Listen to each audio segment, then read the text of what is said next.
She walked into the garage covered in grease, facing a circle of men who were sure she'd fail.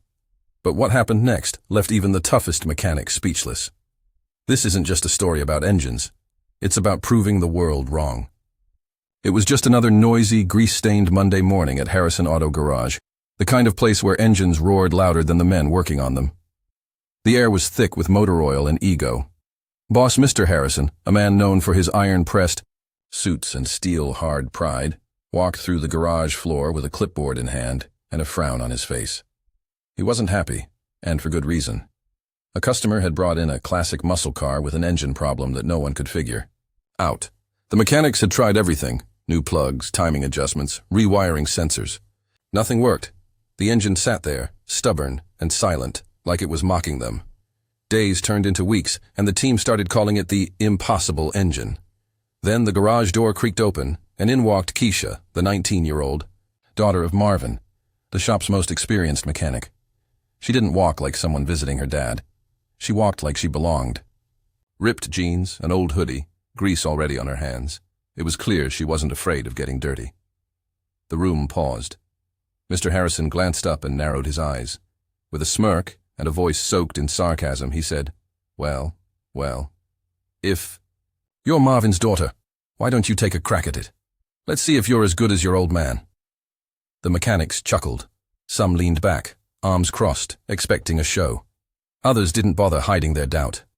The impossible engine had beaten every man in the room. How could a teenage girl possibly succeed? They were about to find out.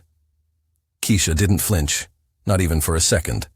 With calm confidence, she walked past the amused stares, grabbed her father's worn-out gloves from the tool bench, and slid them on like armor.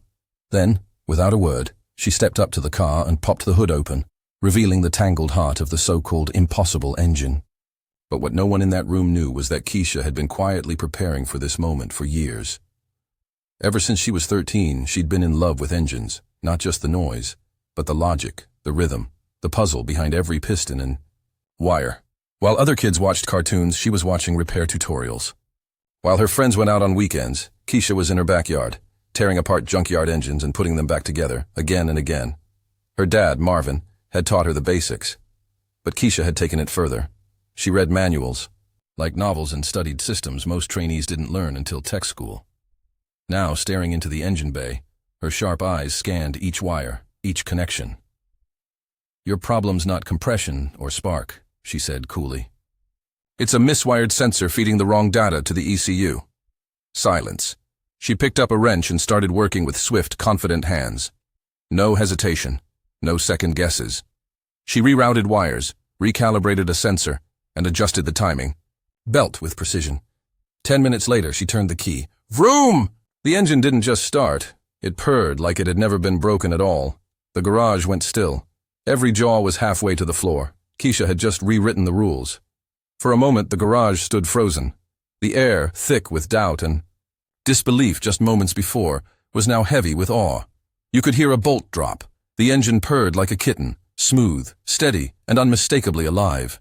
Every pair of eyes was locked on Keisha, still standing with her hands on the hood, her father's gloves stained with grit and victory. Then, one of the younger mechanics, barely out of trade school, broke the silence. "No way." She fixed. "It?" His voice was barely a whisper, but it echoed like thunder in the stillness. Mr. Harrison, the sharp-suited boss who had been so full of smirks and sarcasm, stood rooted to the spot. His expression had changed from smug disbelief to stunned realization. His pride, the thing he wore tighter than his necktie, was suddenly nowhere to be found. He had made a show of challenging Keisha, expecting failure. What he got instead was excellence. Keisha calmly looked up, wiped the sweat from her brow, and said with quiet clarity, "Sometimes the real problem isn't the engine. It's who you trust to fix it." Her voice wasn't raised, but it hit like a hammer. Every word landed. The same men who had laughed at her now looked at her with respect. One by one, they began to clap, hesitantly at first, then louder. Even Mr. Harrison, after a long pause, gave in and joined them. It wasn't just applause. It was acknowledgement. It was admiration. And in that moment, Keisha wasn't just a mechanic's daughter. She was the best mechanic in the room. That day didn't just reveal Keisha's mechanical talent. It revealed the powerful story behind it, long before she ever picked up a wrench in that garage. Keisha had a dream, to become an automotive engineer and design machines that could change the world. But dreams cost money, and in her neighborhood, even the basics were sometimes out of reach. Her family didn't have the luxury of expensive tools, tutoring, or top-tier schools. What they had was a garage, a few old engines, and a father who believed in her. While other kids played video games or hung out at the mall, Keisha was under the hood of junk cars with her dad. She didn't mind the grease on her hands or the cuts on her fingers. She was learning about torque, timing, pressure, and precision. Every broken part was a lesson, every repair a step forward. But the world didn't make it easy.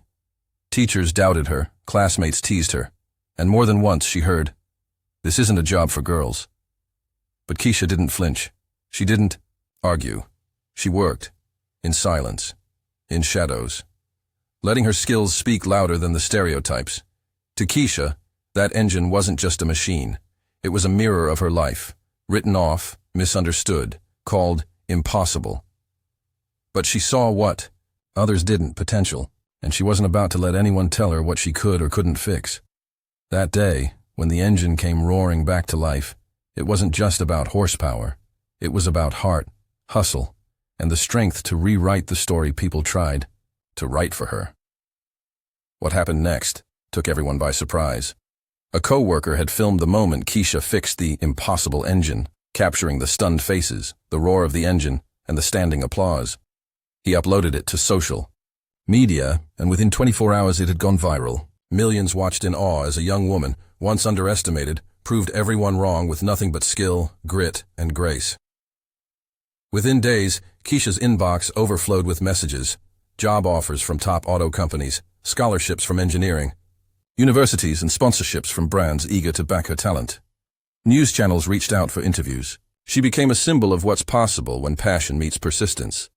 But instead of chasing the spotlight or a six-figure salary, Keisha made a bold decision. She turned most of it down.